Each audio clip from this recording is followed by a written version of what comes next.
Hello guys, it's Robert again. They got a call from a restaurant. They had one of their mortise cylinders on the front like this. They were complaining that this piece right here moves in and out, as you could tell.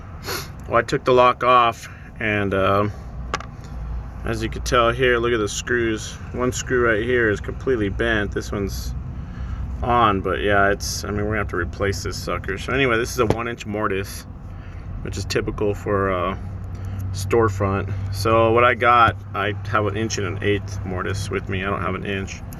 So what they do is they come in a little package, a little a square package.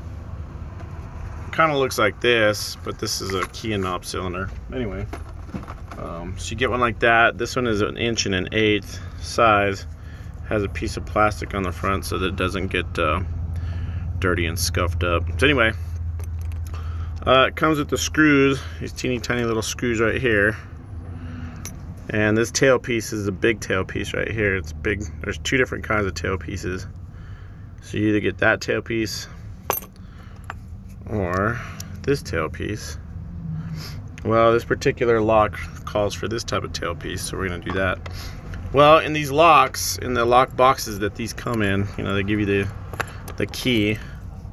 They give you two keys that function it. So, you know, we're gonna go ahead and stick that key in there to turn the cylinder. I want to pull out a follower. A follower is something you stick in here so that the pins don't fall down while you're rekeying it.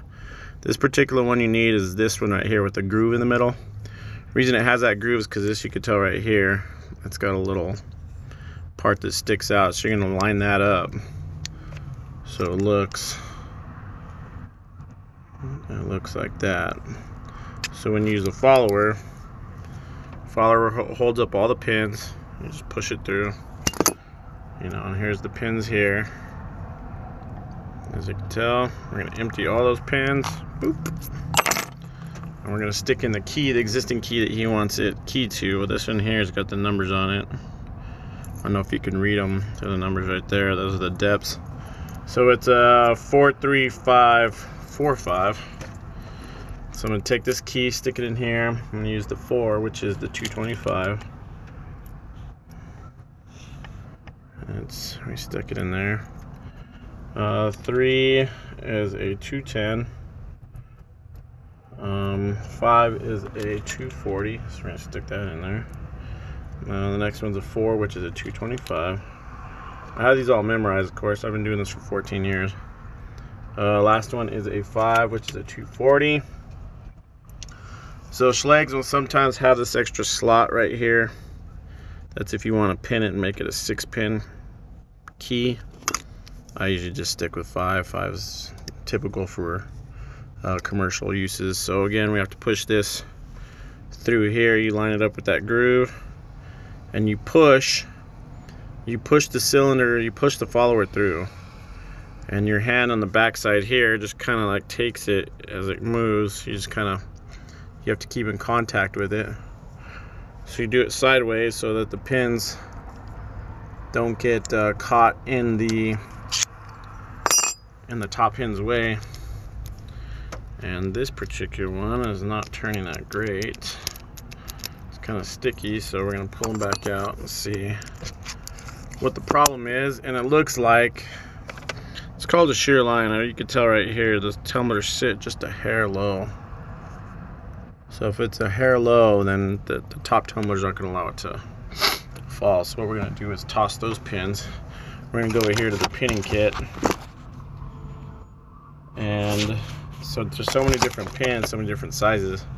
We're going to step up like 1 or 2 you know, little increments up. So 4 typically is a 225. Well, we're going to go to a 231. Fit that in there. It's gonna bridge that gap just a little bit more. So we got 435. So 5 is a 240. So instead of 240, I'm gonna use a 246 because we need it to be a little bit bigger. The 225 again. We're gonna go over here. Instead of 225, we're gonna do 231. And again, for the 240, we're gonna use the 246 pins. So as you can tell, the colors change because these are color coded. And I'll show you all the different colors if this thing can pick up on it. We got purple, green, silver, gold, red. So we're gonna stick this cylinder in here again, shove it through, and the key turns a lot smoother. You don't want any hiccups in there. You don't want the key to really get stuck when you turn it past the shear line. So when it's straight up and down like that, it's called the shear line. When it's, you know, to the side, it's not. So it feels good to me. So we're gonna put on this tailpiece again, and it's got indentions on one side. So you see how it's kind of tapered on one side, and the other side it's not. Well, on the tapered side's facing out, so that these screw heads, you know, like this, will fit in there really well. So we're going to screw these suckers in there. So what you're going to want to do is screw them pretty tight. So I take a specific Phillips head one. I think it's a number 1. That's going to fit, and I really kind of crank it towards the end. I mean, it stops. Try to get at least another quarter turn more out of it. Because these things get used a lot, you know. It's a commercial application, commercial business. So when you got something commercial, you really have to have it heavier duty because it's used more, and you're trying to prevent people from breaking in, you know. So you really want good heavy duty equipment to work with. So generally, before I go put it on to the door, I spray the face right here with some WD-40. Just give it a little bit more lubrication. What I do have now is spacers.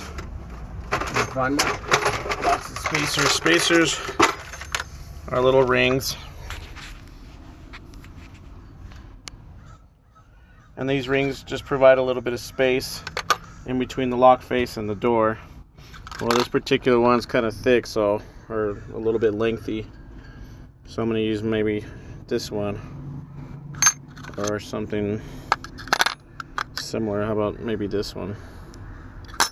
And then you just screw it onto the door and tighten the side space there. So that's my video on changing out a mortise, rekeying a mortise cylinder. Thank you.